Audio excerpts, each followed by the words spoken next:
شوي على اليسار بليز لأنه بدنا نصور. هيك كتير منيح.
الحقيقه انه من الصعب كلنا انا بدي اقيس بروتين انه اطلب رحلات كهربائيه خاصه جزئيا.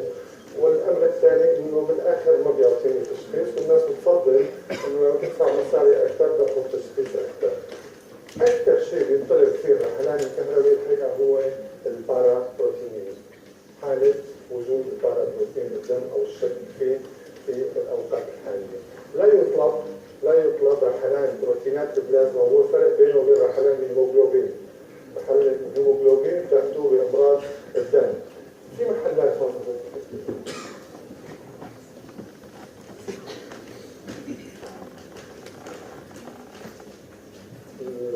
رحلات الخضار اللي هو نفس المبدا بس بتاخذ بامراض الدم. وقبل السنه انتم شو ثالثه الفصل الثاني بتاخذوه مع الاستاذه تهاني مع المناعه على ما اظن.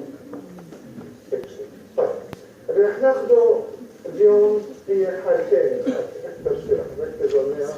هي حاله استجابه طور الحال. كان صار موجود بالمكتبه مثل ما بعد ما حدا كذا بعد. طيب الحاله اللي رح نحكي عنها اليوم يا ريت هيك ننتبه لها شوي. هلا بالاخر رح تطلع بملخص صغير، فيني اقول لك اياه هلا بسطر وتكتبهم وتحفظهم وتطفهم ويروحوا، بس خلينا نقولهم بطريقه ثانيه تثبت شوي بالمخ وبكفي انك تتعلم شوي انه الواحد كيف يفكر شوي. الأضداد ما بتطلع الا لشيء نوعي، يعني بتعرف ليش رايحه ولوين رايحه. انت هي محلهم، طيب هي محلها. الأضداد ما بتطلع الا لشيء نوعي. تجيني بكتيريا معينه، فيروس معين، هذا البكتيريا والفيروس برد عليه الجسم بشكل نوعي موجه لإله. في حالات مثل كل هالحياة برا انه انت عندك خطر قادم ما بتعرف شو هو. ياما ناس بيكونوا قاعدين مبسوطين واحلامهم فجأة بيحسوا حالهم أو هيك المثل اللي عندنا شائع الله يجيرنا من هالضحكة. يضحك فجأة بيلاقي حاله شو يعني نتيجة كل في لحظات الجسم بيكون فيها أمام خطر ما. هذا الخطر مش نوعي، هذا الخطر في شيء هاجم عليه يحمل جميع الاحتمالات، وبالتالي أنا بدي رد عليه بكل الاحتمالات اللي عندي. هذه الحالة هي حالة الأكيوت فيز ريسبونس أو استجابة طور الحاد. استجابة طور الحاد ببساطة هي محاولة الجسم الدفاع عن وجوده، عن بقياه بكل الوسائل المتاحة له باختصار، وهي ليست نوعية، فلا يلعب فيها إذن أي دور بالجلوبولينات المناعية. واضح؟ بيلعب فيها دور بروتينات عامة دفاعية. هلا نشوف كيف ممكن نستنتجها. acute phase response أو استجابة طور الحاد دائما تجي مع أي خطر محتمل مثل هدول اللي قدامنا موجودين. إذا انتبهتوا لهدول كلياتهم بيشتركوا بشوية شغلات. بكل هالحالات هي عدد الخلايا قدام شو بصير؟ لو لاحظتوهم كلياتهم رح يصير في عندي ردود فعل. الدفاع رح تكون فيها الكريات الحمر هي كريات الدم هي اللاعب الاساسي. كلياتهم رح تترافق طلعوا فيهم في حاله التهابيه، والالتهاب مثل ما بنعرفوا شو هو 4 علامات اللي هن احمرار، وزمه، حراره والم. مين اول شيء؟ احمرار، لانه هدول الوسائل الدفاعيه اللي جاي كلهم رح يروحوا للمنطقه رح تتوسع الاوعيه، وبالتالي هتوصلوا رح من احمرار. هدول الاسلحه اللي جاي مش لتضل بالاوعيه، جاي لوين بدها تروح؟ للمحيط، وبالتالي نفوذيه الاوعيه تزيد فبيطلع لبرا بصير في عندي الوزمه والنفوذيه بيلحقهم الاحمرار والوزمه شو بيلحقهم؟ حراره. ليش الحراره؟ لانه عندي معركه تتطلب طاقه، وانتم اخذتوا بالقرن قبل الماضي انه الخليه لما بتطلع طاقه بتطلع عن طريق الفسفه الاكسديه اللي هي بيطلع منها 60 ل 70% منها ATP والباقي حراره، بتنتشر على شكل حراره. اذا بالاحوال العاديه انا بشتغل 10 ATP فراح يطلع عندي نسبة معينة من الحرارة، بس بهيك حالة راح يكون في عندي 100 اي تي بي عم طلعهم، فراح يطلع 10 أضعاف الحرارة، طبعا تقريبية ما بنحكي على الأرقام بدقة، تمام؟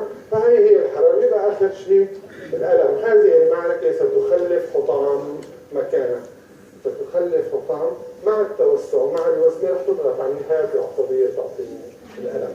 ولا شيء من هدول نوعي، ولا شيء من هدول سبيسيفيك. هدول رايح على معركة ممكن يعمل فيها أي شيء، لذلك بجهز فيها الحالات المختلفة كلها من أبسط شيء لأكثر شيء منهم. إذا تركتهم وما عرفت تتعامل معهم فتؤدي بالآخر إلى الوفاة أسرع أو أقل، يعني التهاب ممكن يموت ثواني. الانفكشن أو العدوى أو الأورام ممكن تموت بدقائق أحيانا، وأحيانا ممكن تأخذ وقت طويل. السرطان نفس الشيء، كل الأشياء كل هذا تحول إلى احتمال تحول إلى أمراض مزمنة. طبعا ما مهمتي إني أشرح الأمراض والأعراض، بس أنا مهمتي كيف وصل التحاليل. يعني هذا التحاليل اللي عم تطلبه فهم كيف وصلت له، وكيف أقر على إنه هيك حالة أو هيك تحليل تطلبه بهيك حالات. الحالتين هدول هم اللي بيعملوني بالتحليل. طيب جسم دم فيه خلايا كثير، كيف انا بقدر اكتشف انه في خلايا كثير؟ فوت بسبح وشوفهم. في تحليلين اثنين انتم بتعرفوهم اللي هن الاي اس ار والسي ار بي، واحد دموي وواحد كيماوي. مفهوم الاي اس ار برجع بشرحه، ما بعرف اذا اخذتوه ولا لا، بس خذوا مني هاي الشغله. مفهوم الاي اس ار هو نسبي وليس مطلق.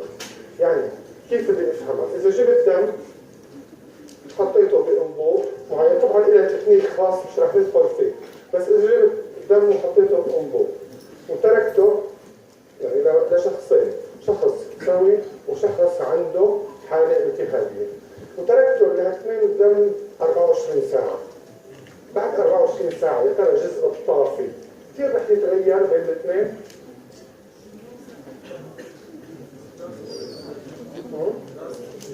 رح يتغير؟ ابدا. ما هو الراسب بعد بده يغير الطافي. اذا تغير الراسب رح يتغير، عم بقول بعد 24 ساعه عشان نوضح الفكره. لانه قد ما زادوا الخلايا، قد ما زادوا مش رح يعطوا هالفرق النظري، عرفت كيف؟ خاصه انا عم قيس انبوب، بالمناسبه انبوب الاي اس ار سرعه التسفل، بتعرفوا قديش تطرد؟ 1 ملي.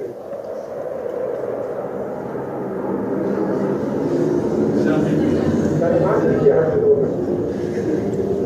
خطره 1 ملي، ليش رح يتغير معك؟ ما بيتغير كثيرا. لذلك انا عم بحكي عن شيء ثاني. طيب بالمطلق اذا لا تغيير كثير على الموضوع، نحكي عن شيء ثاني. طيب هذا دم وهذا دم، هذا فيه مليارات خلايا وهذا فيه ملايين خلايا، تمام؟ هذا فيه بروتينات طور الحاد كلهم اللي رح نشوفهم هلا، وكلهم من العيار الثقيل، وهذا ما فيه. مين رح يرسب اسرع؟ يلي فيه. فانا بقول خلال ساعه مين بده يستعجل ويرسب يترسب اكثر؟ اكيد هذا. وبالتالي الجزء الطافي مين رح يكون عنده اكبر؟ اكيد هذا. فاذا مفهوم سرعه التسفل هو مفهوم نسبي مرتبط بالزمن مش بالمطلق، عشان افهمها. لذلك دائما الجواب بيكون او السؤال النتيجه بتكون 21 ملم بالثانيه او بالدقيقه او بالاكثر من هيك، لانه في سريع وفي بطيء. واضح؟ مش بالمطلق. عم نفهم الحكايه انه هو نتيجه وجود هالبروتينات على عدد الخلايا عم يتسرع الترسيب، وبالتالي انا خلال هالساعه او الساعتين الاوليين رح يكون عند المريض اللي موجود عنده هاي الحالات الترسب او الترسيب اسرع، وبالتالي الجزء الطافي اكبر، فبتطلع سرعه التسفل هي الاكثر. تمام؟ هذا فيما يتعلق بسرعه التسفل ومفهومه. اذا مفهوما مرتبط بالزمن وليس مرتبط بالقيمه المطلقه، لانه بالاخر كلياتهم سوا. تترسب اسرع، يعني هلا حسبيها انت هيك بدماغك وشوفي انه بعد ساعه اذا نفس عدد شو خطوه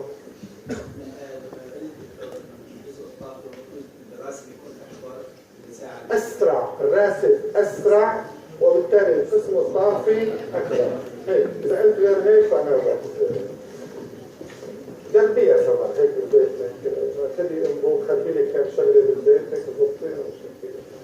تمام؟ هلا بالنسبه لي هذا بس عارض، بدي اذكر الاي اس ار لانه عندي بديله الكيميائي، والحقيقه اللي هو معتمد اكثر كثير بالحالات الحاده اللي هو السي ار بي، رح نشوفه بعد شوي. الاي اس ار او سرعه التسفل هو على الاغلب بنقيمه بالحالات الازمانيه. على الاغلب يميل الى تقييم الحالات المزمنه. اما السي ار بي فانا بعتمد عليه اكثر بالحالات الحاده. هلا كل هالحاله اللي حكيناها اذا ترافق بحاله اسمها الاكيوت فيز ريسبونس او استجابه طول الحال، وبرجع باكد المره الالف انه ليست نوعيه. استجابه طول الحال مثل ما حكينا من شوي، اول شيء شو رح يصير؟ توسع اوعيه وتطلع مواد من الدم، معناتها عندي مواد بالدم رح تنقص، وبالتالي هي سلسله من التغيرات رح تنقص عندي مواد. ببساطه ليش الالبومين؟ اول شيء هو اكثر شيء واصغر شيء، وبالتالي عدد الحبات اللي فيه كثير اكثر من اي بروتين ثاني، لذلك هي ممكن تتصرف اسرع شيء فصار، ومعه الترانسفيرين ومعه البري البيومين او سابق الالبومين او ترانسفيريتين حسب الاسم اللي بيجي. بس شغله، يا ترى هالترانسفيرين والالبومين عم يطلعوا هيك على الفاضي؟ ليش عم يطلعوا لبرا؟ مية عشان يقرروا قصدك تفضل. هسه ما صار خطاب، انتبه.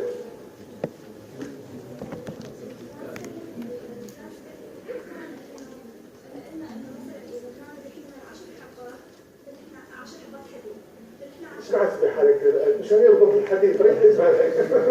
والالبومين نفس الشيء بس اقل، لانه عنده قدره على ربط كثير جزيئات. بكره اذا ما بعرف اذا رح ناخذ الفلك سوا ولا لا، اخذناه فرجيكم كيف الالبومين تغيير ارتباطه بالكوبالت هو اللي بيشخص لي احتشائه احسن من اي تقدير موجود حاليا، بس حتى الان غير معتمد لانه غالي وفي له تكنيك. فاذا الترانسفيرين وقت عم يطلع له شغل، والترانسفيريتين هذا السابق او البري البيومين ايضا رح تلاقوا اذا دورتوا وظيفته الرئيسيه هي ربط البروتينات عفوا المعادن. وحكينا الاسبوع الماضي انه المعارك اللي بتصير بين الكوريات والجراثيم مثلا شو هي؟ شو بيزبطوا على بعضهم؟ جذور حره وبيروكسيد الهيدروجين بيروكسيد والبروتياز. فمن المنطقي والطبيعي انه يطلعوا هدول، بس ما بيكفوا، بيروح طبعا بيتدخل الحشري دائما مصلحه الجسم هو الكبد، وبيعطي شويه بروتينات اخرى بيرفعها بالدم اسمها بروتينات طول الحد. تعالوا نشوف شو هو هالبروتينات عشان ما نحفظهم بصم.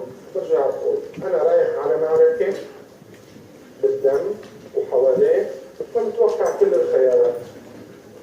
شو الخيارات الاحتمالات المهاجمه لإلي؟ جراثيم، طفيليات الدم، طفيليات شوي هيك تمشي على مهلا ما بتحس فيها، بتروح على الازمان اكثر. غير الجراثيم جسم اجنبي، فيروسات، رد، نزف، حرف، كل هدول جاهزين ليكونوا اخطار محتمله. بالجراثيم تعرفوا كيف بدافع انا ضد الجراثيم؟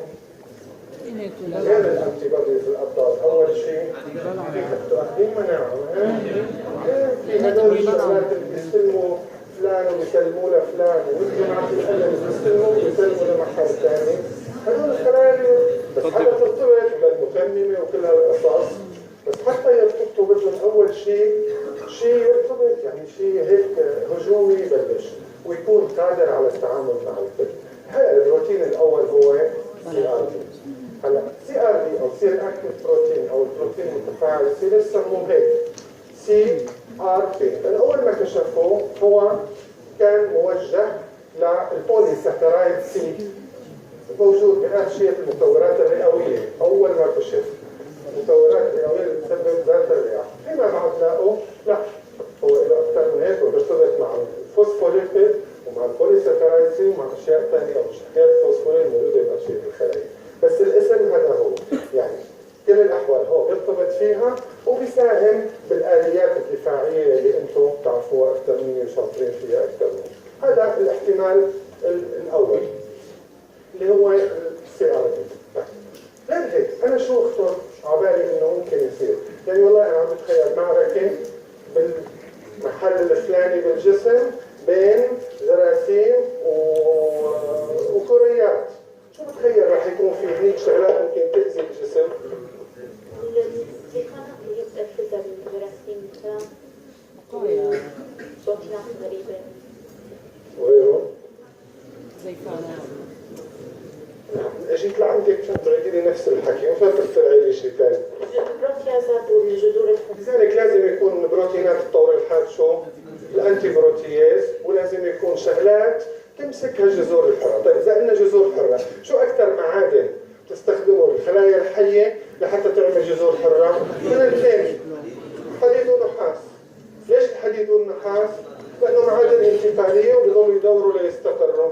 وبالتالي لازم يكون في عندي بروتيناتي طبعا الطور الحاد، شيء يقدر يمسك الحديد وشيء يقدر يمسك النحاس. مين هن؟ الفيريتين انتبهي والترانسفيرين راح يطلع برا، فلذلك بدور على شيء يضل جوا. مين هو؟ فيريتين والسيريولوبلازمين. طيب انا على اكثر شيء بالدم ممكن يتأذى ويأذيني، اكثر شيء متوافر بالدم مش بالبلازما، بالدم وممكن يتأذى ويأذي الجسم كله. شو؟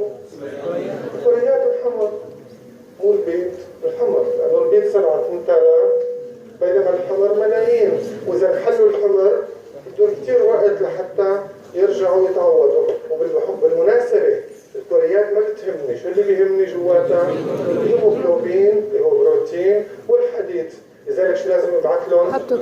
هابتوغلوبين. تمام؟ طيب غير هيك أنا احتمال أحد الأخطار اللي جاي تكون نزف. طب نزف في شلال، الشلال أنا محتاج جدده، محتاج زود كميته. كل العوامل محتاج زود كميتهم؟ أبدا، لأنه كلهم إنزيمات بدي كمية قليلة منها، واحد بفعل الثاني وبيرجع ما بيتغيرش. مين اللي بيتغيروا؟ آخر شيء. لذلك بتطلع فبرينوجين بكميات كبيرة. هاي هن البروتينات الرئيسية تبع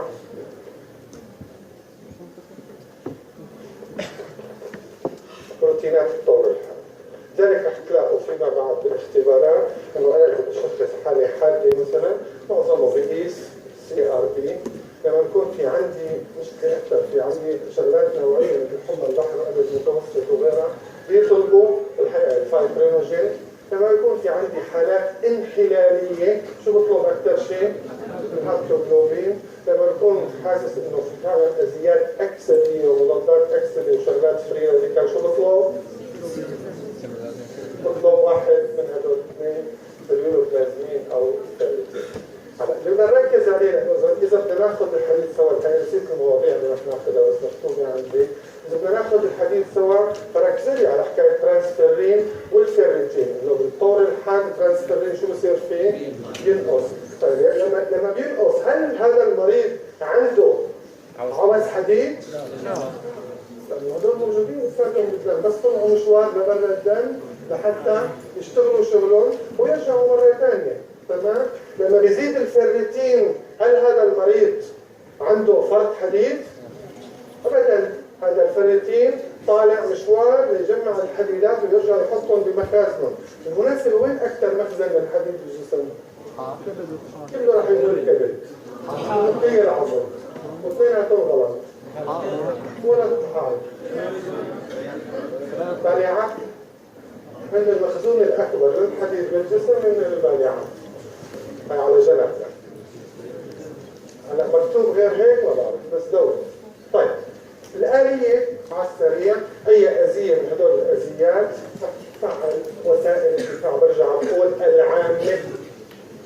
العامة مثل بيطلع عندي اكثر شيء. شو اللي بيوسع الاوعيه وبزيد البروتيتا؟ اكثر مني. هدول كلياتهم راح يزيد الاوعيه وبالتالي يطلعوا شويه شغلات وتنقص البروتينات اللي هن الثلاثه اللي ذكرناهم. راح يروح في عندي تيومر نيكروزس فاكتور عامل نشر الورم ويساهم بعمليه التوسع، وهو ايضا بيساهم بعمليه الحمى عن طريق توسع الاوعيه واشياء ثانيه اكثر هي اللي بتاخذوها بالتشريح المرضي. انا اللي بيعني لي انه الانترلوكين 6 في ناس ثانيين بتقول 1 بس اكثر شيء انا بيعني لي الانترلوكين 6 والحقيقه هذا اكثر الانترلوكينات المتهمه بموضوع الاكيوت فيز ريسبونس اللي راح يروح الانترلوكين 6 الى الكبد ويقول له بليز نحن حاله خطره، حاول نساعد هذا الجسم على البقاء، لذلك راح يصنع كل البروتينات اللي حكيناها من شوي وعلى راسها هي الآلية العامة لإجابة فور الحل. في شيء سؤال؟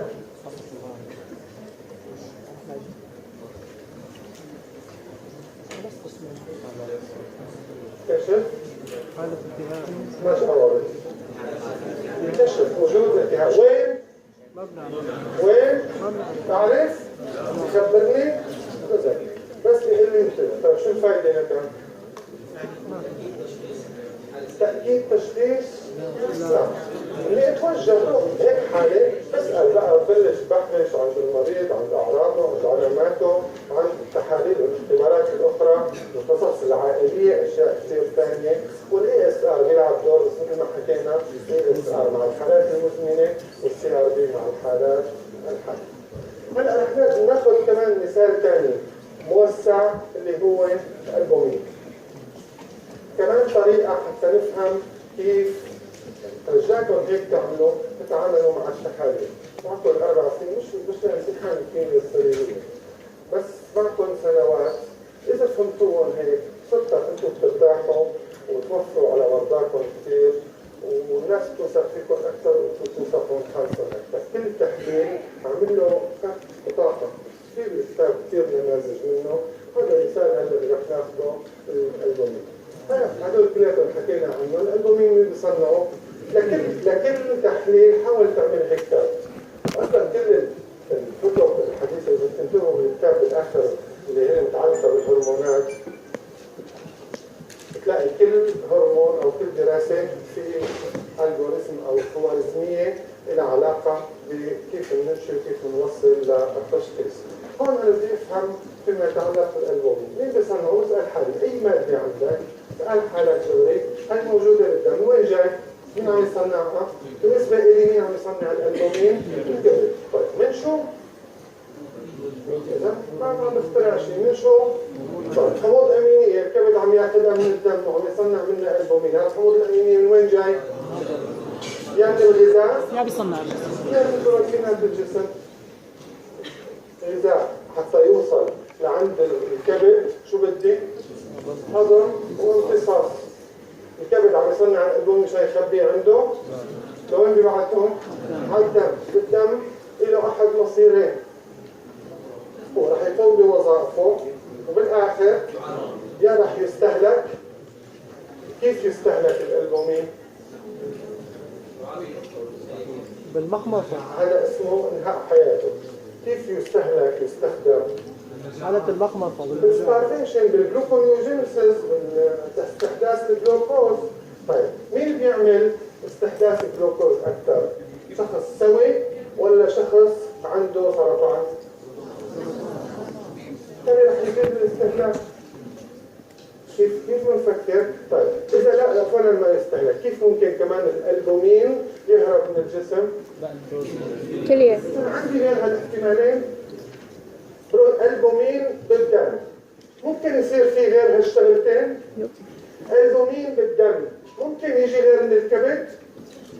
الكبد ممكن يصنعوا غير من الحموض الامينيه يلي جاي من وين؟ من الغذاء اكثر من اللي جاي من الجسم. غالبا نحن بنصنع بروتيناتنا ايه؟ بعد الاكل ولا بالصيام؟ ليش بعد الاكل؟ مين اللي بيقول له للجسم بلش صنع؟ تفضل. الانسولين. الانسولين هو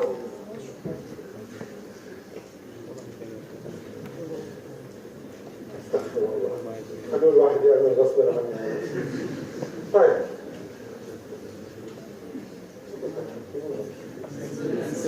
الانسولين هو المحرك، لذلك بالصيام ما تصنع منها كثير بروتينات، وبالتالي الحموض الامينيه اللي عم يصنع منها الكبد من وين جاي؟ من الغذاء اكثر منه. هلا ببساطه اذا هذا الكرت اللي قدامي البطاقه حفظتها وفهمتها، ما فيكم تعرفوا شو اسباب نقص الالبومين؟ بلش من هون. اول شيء ايمتى بحاول اطلب البومين؟ لما المريض شو؟ عنده وسمه، زنف، تعب، من هالقصص هي الكثيره بكره تاخذوها. شو بدي افكر؟ اذا عنده نقص البومين، اول سبب سوء التغذيه باشكالها واسبابها المختلفه. ثاني سبب سوء هضم او سوء انفاق. ثالث سبب سوء الكبد. ايمتى الكبد اذا هلا بهاللحظه بطل يصنع البومين؟ ايمتى بعرف؟ مش اسابيع لحتى اعرف. تمام؟ اذا بدي الالبومين، بس اذا بدي خلال ساعات شو بقيس؟ البروترومبين. فحكينا بالبروترومبين. طيب هلا وصلنا للدم. شو ممكن يصير بالدم يخلي الالبومين ينقص تركيزه؟ زيادة الحجم. ايمتى بتصير زيادة الحجم الصنعية؟ استخفاف الإماء، تسريب الوريد الزايد الفائض عن حده، أو سحب الدم من نفس المكان، أو أسباب من هالأسباب هي. حالة فيزيولوجية بيزيد فيها اسمه بالحمل. طيب الألبومين بالحمل بينقص ليش؟ يطلع الغشاء القاعدي تبع الكلية. الغشاء القاعدي تبع الكلية بيتوسع. أنت بترفع إيدك. الغشاء القاعدي تبع الكلية بيتوسع بيصير بيهرب ألبومين.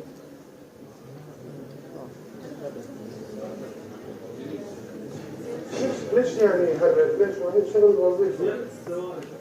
أول شيء زيادة حجم الدم. زيادة حجم الدم زيادة سوائل، يعني بشكل آخر نقص نسبي للألبومين. تمام؟ تركيزه بينقص. ثاني شيء لما بزيد السوائل يعني زاد حجم الدم، يعني زاد ضغط الدم، يعني زاد الرشح الكبي. وبالتالي ومين مرة ثانية مين أكثر شيء معرض للهروب برا؟ الألبومين. الألبومين هو الأصغر والأكثر.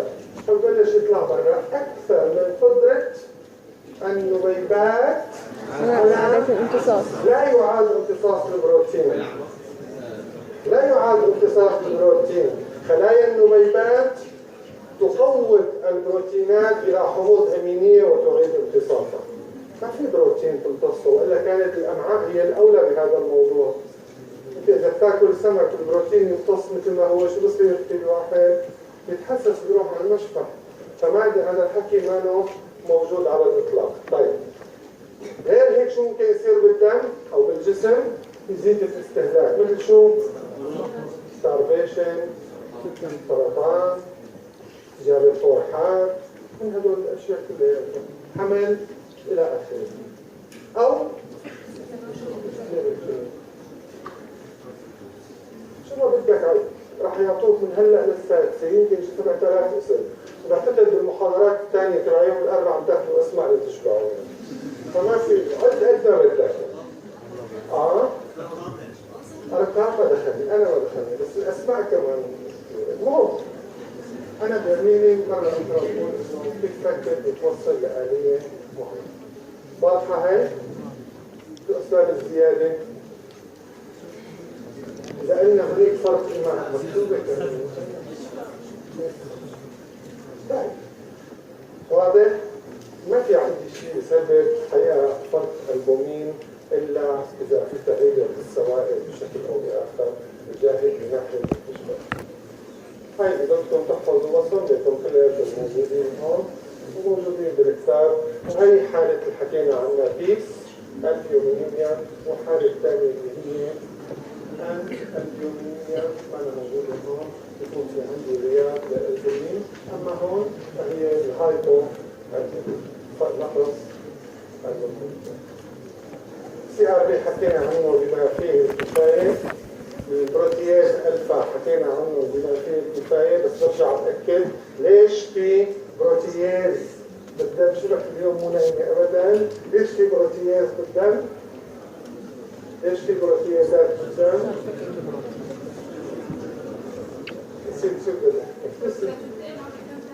لا بروتياز لا.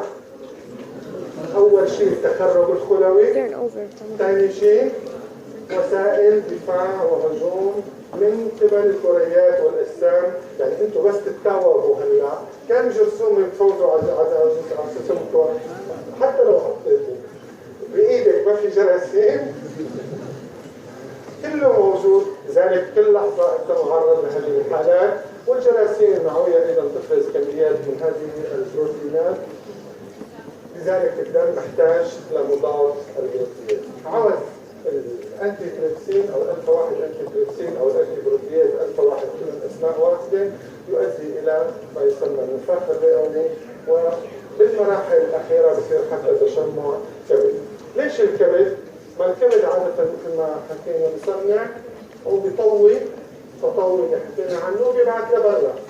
اما بهالحاله هي تطوي غلط فبيضل جوا بيتخزن جوا. بتعود الكبد عليه. الكبد بتعود مثل المعالم يصنع ويرمي. اللي بيضل عنده هذا الشيء فاسد بيعطوه للزبالين. بس هون الجسم بيشوفه اجنبي بيحاول او بيهاجمه وبتحول الى حاله مرضيه. الجلوبولينات المناعيه الموجوده بالكتاب انا لا تعنيني بتفاصيلها وتاخذوها بالاختبارات بالامراض الاخرى ومش بالمناعه نفسها بشكل استثنائي. على السريع اول شيء ليش اسمهم 5 انواع؟ A و M و G و Z و E حسب ببساطة زي صراحة كثير عن كل الاشياء حسب السلسلة السخيرة. سلاسل كل الجلوبولينات المناعية فيهم سلسلتين كثار يا ليمتا يا جاما. تمام؟ بينما السلاسل السخيرة في عندي 5 انواع. إذا ألفا بيكون الآي جي، وإذا جاما، وإذا ميو، وإذا إبسيلون، وإذا دلتا خالصين. هاي واحد اللي بدنا إياه. ثاني هذا الجدول قدامكم واللي موجود بالكتاب وموجود أي كتاب مناعة ثاني.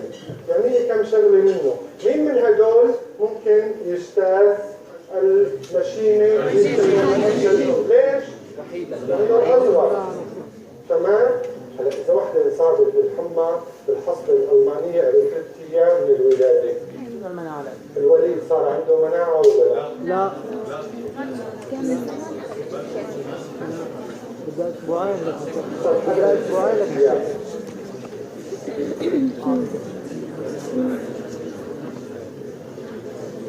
هدول بيعنوني بالتحاليل. هالكم شغلة وكم معلومة هدول بيعنوني بالتحاليل. تمام؟ هلا عموما مثل ما حكينا شوفوا المحل ثاني بدكم تشوفوا بالكتاب شوفوا. انا بيعنيني هدول المخططات. هذا التغيرات الجلوبولينات المناعية عن وفق او حسب العمر. مثل ما شايفين اول ما بيولد الطفل شو بيكون عنده عالي؟ عالي جي لانه جاي من وين؟ شو ببلش؟ ليه؟ عشان بيتخرج وهو عم يبلش ينتج. فلذلك ما بينزل فجأة هيك. شو بينزل؟ بالتدريج لأنه عندي شيء عم يخرب وشيء عم يتصنع. فما في شيء اسمه هيك.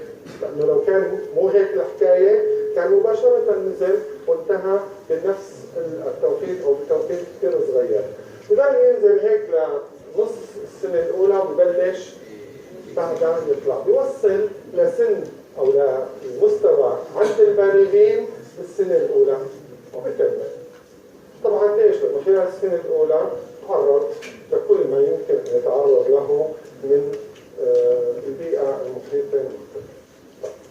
ثاني الاي جي اي عفوا الاي جي ام خلينا هلا. أول شيء شو بيكون؟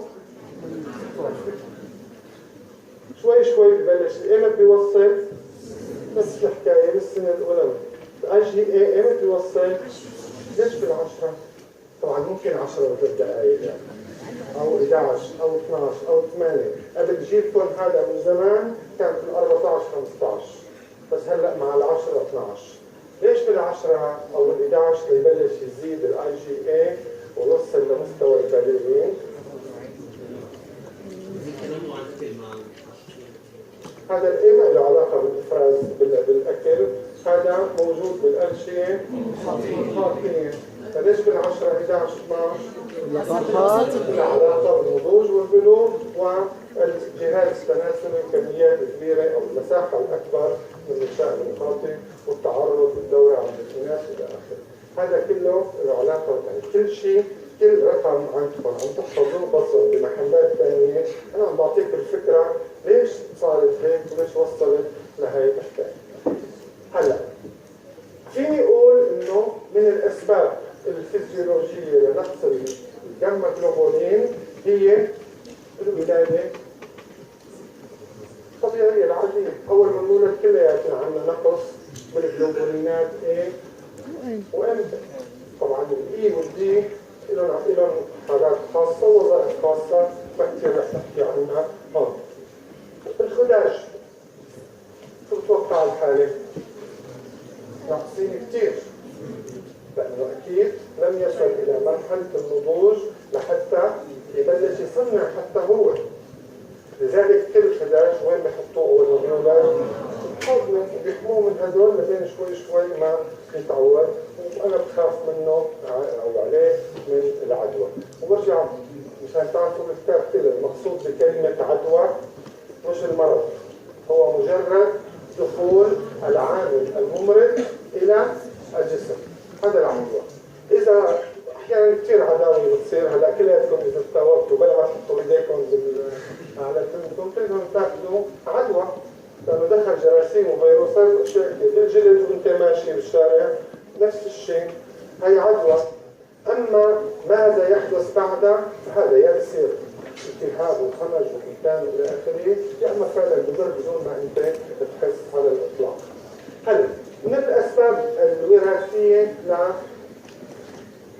لعوامل الجلوبولينات المناعيه، المشهد اللي شفناه هيك بيطلع عندي يا هايبو يا اما يا اما غياب تام. اللي بيعنيني بالموضوع انه انا ايمت بطلب هذا الاختبار، ايمت بشك فيه.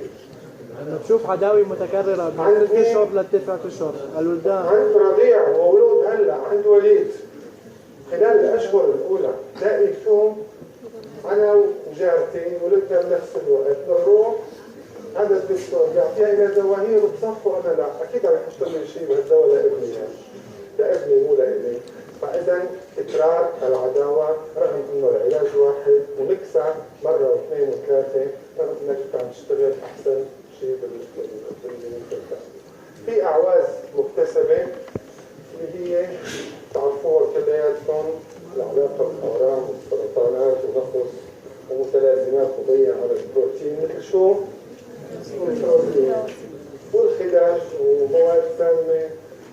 شو في مواد ثانيه مثلا ممكن الواحد تعطوها لمريض تسبب له نقص بالجاما جلوبولين؟ كورتيزون، الكورتيزون، غيره كل معالجات الاورام لذلك من بسموها البروتوكولات لمعالجه الاورام، انت قبل ما تعطي الجرعه الثانيه لازم شو تعمل؟ تعمل قياسات لهدول وتشوف اذا اعطيت الجرعه رح تصل للصفر بدل ما تكون عم تعالجه شو بتكون؟ عم تساهم بانه يشتغل حفاظ القبور اكثر. هلا فرق الجلوبولينات المناعيه كمان ما بدي تفاصيل واسماء والى اخره، في اسم كثير مشهور كثير بيتكرر وكثير شائع، الورم النفوي العديد المالتيبل مايلوما. هذا هو مثال على يعني اكثر بالتحاليل، مش عم بقول ما شغلتي انا اشرح امراض ولا علاجات ولا شيء، شغلتي وصل لك فكره التحليل.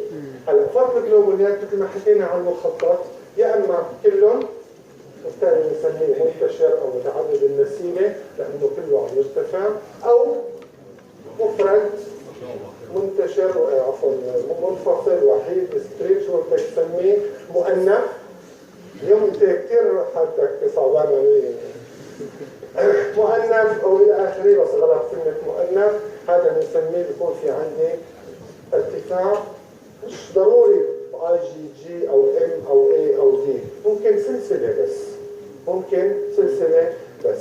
الحالات اللي ممكن تسبب متعدد الوسيله موجود كثير عندك، في اسباب اذا حابب تقراها وتشوفها، بس انا بالنسبه لي ما بجيبها بالفحص كاعداد يعني. بس يعني بشرح لك انه هي بتسبب كذا ولا لا، هي بتقرب لك عليها شوي شوي.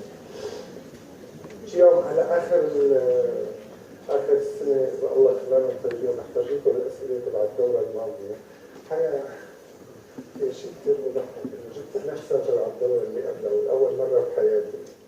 فانا كنت عم اقدم لهم اياها على اساس انه يعني خلص روحوا حلوا عن سماي، يعني هي اخر ماده رح تنتبه الماده بعد شوي، يعني انتم اخر مره تاخذوا ماده اسمها كيمياء سريريه وفيزيولوجيا مرضيه وضوء. فقلت والله ما في غير اني اجيبها متاخر الدوره، فجبتها مثل ما هي للاسف كانت نتائج. لا هي اول حقيقه النتيجه الاصليه الحقيقيه كانت حوالي 20-22%. فبعدين حذفت 20 سؤال وصلت ل 80%. فهي غش هذا عشان عبالي. بس يستحيل جيب اخر دوره يعني. اللي قبلها دكتور. طيب بس عن جد احيانا تشوفوا الاسئله. انا بدي ارجعكم، اكيد رح يجيكم هذا المخطط الرحلان نفسه، 5 هذول المخططات اللي دائما بحطها كمان على الصفحه قبل الوقت، ورح تجيكم الاسئله يعني والله العظيم هذا المخطط اللي شفناه قبل هذا جاي نفسه. طب وكاتب تحت عن جد كاتب انه يترافق او يشد في ما بتذكر بالضبط الكلمه عداوه متكرره خلال السنه الاولى من العمر. طب في اوضح من هيك؟ يعني هيك سؤال ليش لازم تكون نسبه جوابه برايكم؟ 100. طب اذا كانت 20 و25% بكون انا ابن حرام واسئلتي صعبه.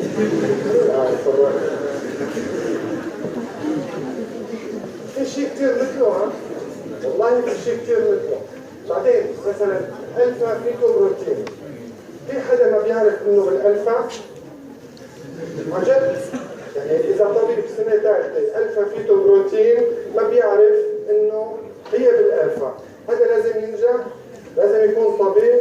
طيب انا حاطط خيار وحيد من هالخيارات الالفا مرتفعه وبس تحت كاتب وانا بطلب طبعا احنا رح نشوفه بالتيومر ماركر انه هدول تحفظوهم مثل اسمائكم، انه الالفا فيتو بروتين هو واصل سرطاني لسرطانة الخلية الكبدية، وحاطط الخيار تحت سرطانة الخلايا الكبدية، وما في غيره الفا مرتفع ولا خيار ثاني الفا. طب اذا ما نجح حتى بس شوية محاكمة والله كبير، إلا ما يجي يوم وحدا ينصف حدا. مثل ما حكينا على ما يتعلق بالنسبة لي بالديسكريت أو المنفصل أو الباراكوتينية، هو إنه أنا أعرف إنه هذا الحالة شو سرطان حتى يصل إلى تمام؟ هلا كثير ظريف لازم تعرفوه مركب الميلوما، وبالنسبه لي اخذتوه السنه الثانيه حكينا عنه او حكيتوا عنه كثير، هو البروتين كينز جونز. طبعا فيه ولا لا؟ لا؟ كينز جونز هو الواصل السرطاني للمركب الميلوما، الورم النخوي العديد. هلا ليش مميز هالبروتين؟ بس اصلا من حكايته لازم تحبوه. لا لما تصل الاباده فيك ترجعيها مثل ما كانت. اي بروتين في الكون بس يتخسر بالحراره ما عادش يرجع الا هذا البروتين. على 70 بكون بالبون او بالدم، على 70 بيتخسر بصير مثل البيضه المسلوقه لدم، كمل تسخين بيرجع بدون. هذا اكتشفه واحد اسمه كينز جونز ويرتفع في الورم النخوي العديد. هذا بروتين كينز جونز هو سلسله من سلاسل الجاما جلوبولين ترتفع بكميات كبيره اللي هي اما اي جي اي، لكن الحقيقه هو سلسله خفيفه ترتفع بهذه الحاله وبتعطيني هذا الشكل اللي هو باراكوتينية، واللي مثل ما حكينا سيكون سرطان الا اذا اجتمعت 4 اشياء. الأربعة مش أو الأربعة. هلا الجماعة اللي عم يسجلوا يا ريت يكتبوا هدول الشغلات هي الشغلة وينزلوها عن رفقاتهم يعني لأنه هي مو موجودة بالكتاب. 4 شغلات شو هن؟ أنواع الجلوبولينات المناعة كله رح يكتبوا طبعا عرفوا فهموا أنواع الجلوبولينات الثانية سوية فيس جونز سلبي تركيز البارابروتين بلش التصوير بتفضل يعني معه ايوه ولا يزداد التركيز مع الوقت مع 4 شروط. طب هلا بلا ما تصور اذا هدول ال4 جايين يعني اذا حطينا هون ايجابيه شو؟ ما دخل ننسى انا ما بدي اياك تحفظوا مين قال ننسى؟ طيب اللي قالوا خايف وخجلان انا هذا اللي بدي بدي اياك تحفظ بدي اياك تناقش تفهم يعني معقوله يكون سليم وفي بينز جونز وانا صار لي من الصبح عم اقول لك بينز جونز هو ورم رقمي عديد وبتقراها وين ما رحت معقوله يكون سليم وكل شوي عم يزداد مع الوقت معقوله يكون سليم والتركيز كثير عالي بلا 10 ملي جرام الناس هذا الرقم احفظوه بلا ما يكون 10 جرام رقم عالي جدا حاولوا تفهموا. خلصنا تصوير على السريع اخر شغله التيومر ماركر او الوصمات الورميه.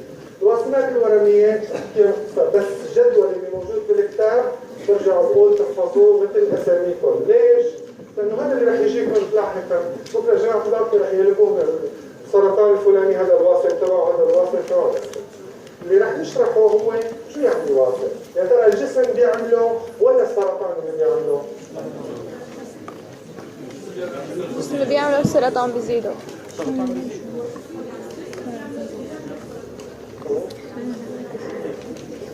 الجسم بيعمله استجابه للسرطان هو موجود بشكل طبيعي بس السرطان بيزيد.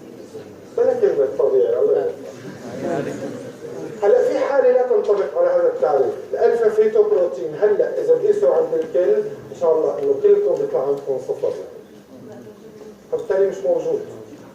واضح؟ فهي الكلمه مش صح.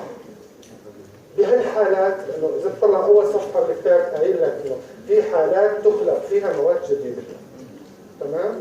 السي ار 19/9 مش موجود. فاذا مش صح هذا الحكي، بس سؤالي انا هو هذا الوصف السرطاني اللي عم نقيسه، السرطان بيطلعه ولا الجسم؟